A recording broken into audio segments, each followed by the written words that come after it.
Hey everyone, welcome back to my रेज मिल channel. तो आज हम बनाएंगे बहुत ही स्पेशल मिठाई। आज हम चावल के आटे की मिठाई बनाने वाले हैं।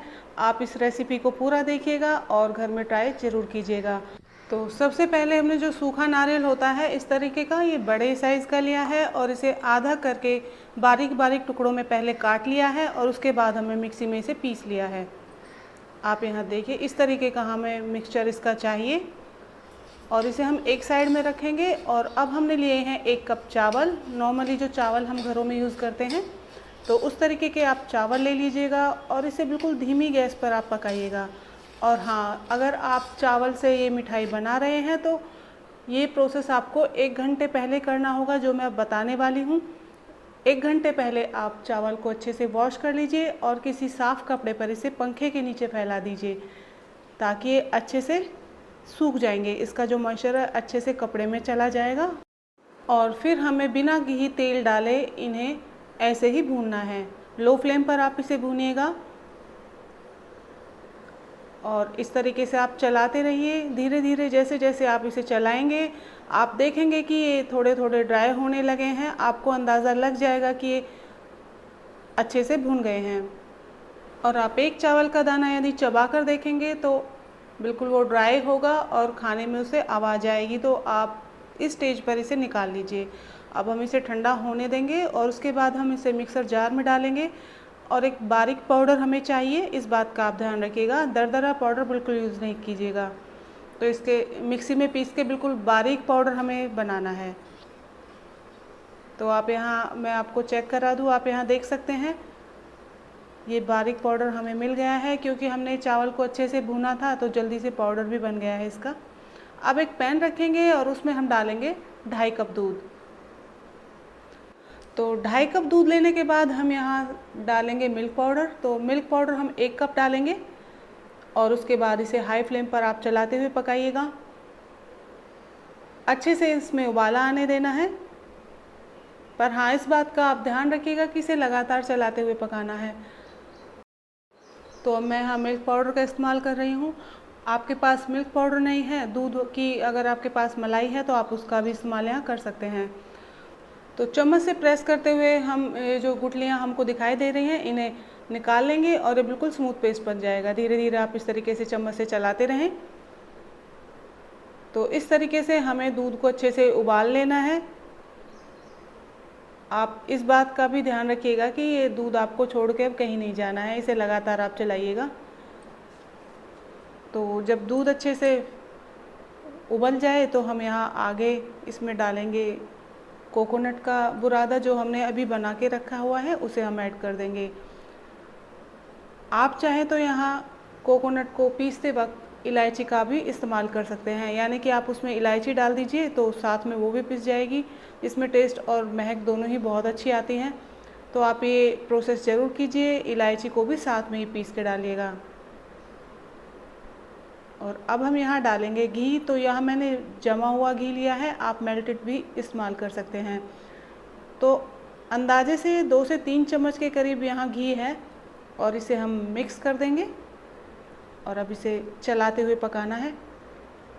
आप चाहें तो यहाँ कुछ देर के लिए गैस की फ्लेम हाई कर सकते हैं और इसे अच्छे से मिक्स कीजिए। थोड़ा यहाँ आपको ध्यान रखना है क्योंकि इससे छींटे बहुत आते हैं, तो इस थोड़ा बचाव करके आप इसे चलाइए।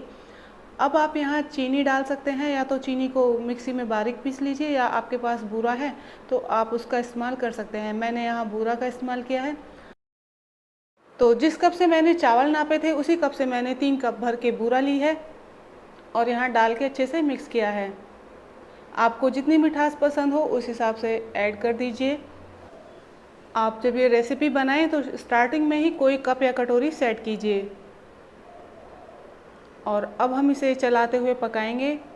गैस की फ्लेम आप हाई करें और इसे लगातार चलाएं। अगर आपको ज़्यादा छींटे लगें तो बीच बीच में आप गैस की फ्लेम लो भी कर सकते हैं। तो इस तरीके से आप ये रेसिपी आराम से बना सकते हैं घर में। फेस्टिवल्स में आप इसे ट्राई कीजिए। बहुत ही अच्छी रेसिपी बन के तैयार होती है, बहुत अच्छी लगती है खाने में। और घर पर आप बिल्कुल प्योर तरीके से बिना मिलावट के आप ये मिठाई बना के तैयार कर सकते हैं। चीनी या बूरा डालने की वजह से ये थोड़ा लिक्विडी हो जाता है, तो आप जैसे जैसे इसे पकाएंगे इसमें थिकनेस आ जाएगी। आप यहाँ देख सकते हैं पहले से थोड़ी सी थिक हो गई है। और अब हम यहाँ चावल का आटा ऐड करेंगे और इसे अच्छे से मिक्स कर लेंगे। गैस की फ्लेम आप मीडियम रखिए और इसे चलाते हुए मिक्स कीजिए।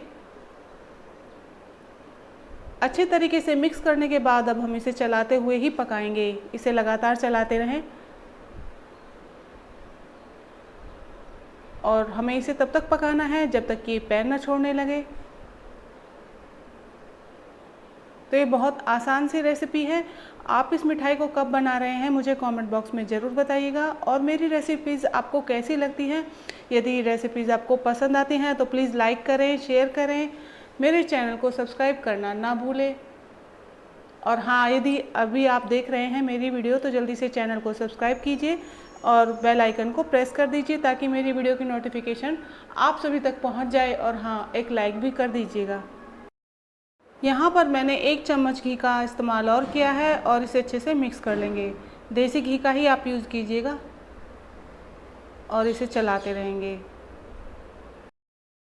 जब आप इसे चलाते हुए पकाएंगे तो ये अपने आप थिक होना शुरू हो जाएगा और पैन छोड़ने लगेगा। तो यहाँ हमने घी का भी बहुत कम यूज़ किया है और बहुत ही अच्छी मिठाई बनके तैयार हो जाएगी। कुछ बात आपको ध्यान में रखनी है। सबसे पहली बात तो ये है कि आपको जो चावल का आटा है बहुत ही बारीक पीसना है। अगर वो थोड़ा भी दरदरा हुआ तो टेस्ट नहीं अच्छा आता है। और चावल को जब आप भूनें तो धीमी आंच पर ही भूनिएगा। और आप यहाँ देख सकते हैं इस तरीके का हमें टेक्सचर चाहिएगा, इतनी थिकनेस इसकी होनी चाहिए। एक प्लेट में आप इसे डाल के फैला सकते हैं। अच्छे से इसे फैला लें ताकि ये जल्दी से ठंडा हो जाए। आप चाहें तो इसे पंखे के नीचे भी रख के ठंडा कर सकते हैं। और ठंडा होने पर आप जो आपको अच्छी लगती है शेप, उस शेप में इसे बना सकते हैं। तो मैंने पहले इसे अच्छे से फैला लिया है ताकि ये जल्दी से ठंडा हो जाए।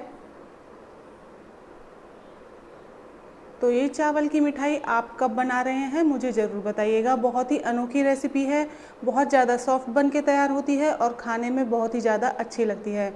और ये इंग्रेडिएंट्स भी सभी के घरों में ज़्यादातर होते ही हैं। तो इस तरीके से मैंने इसे शेप दी है और जो नारियल का बुरादा होता है उसमें इस तरीके से इसे लपेट लिया है। आप चाहें तो यहाँ ड्राई फ्रूट्स का भी इस्तेमाल कर सकते हैं। तो इस तरीके से आप ये मिठाई बना लीजिए। और हाँ, मुझे कमेंट करना बिल्कुल भी ना भूलिएगा कि आपकी ये मिठाई कैसी बनी है। तो फिर मिलते हैं नेक्स्ट वीडियो में एक और नई रेसिपी के साथ। तब तक के लिए बाय बाय।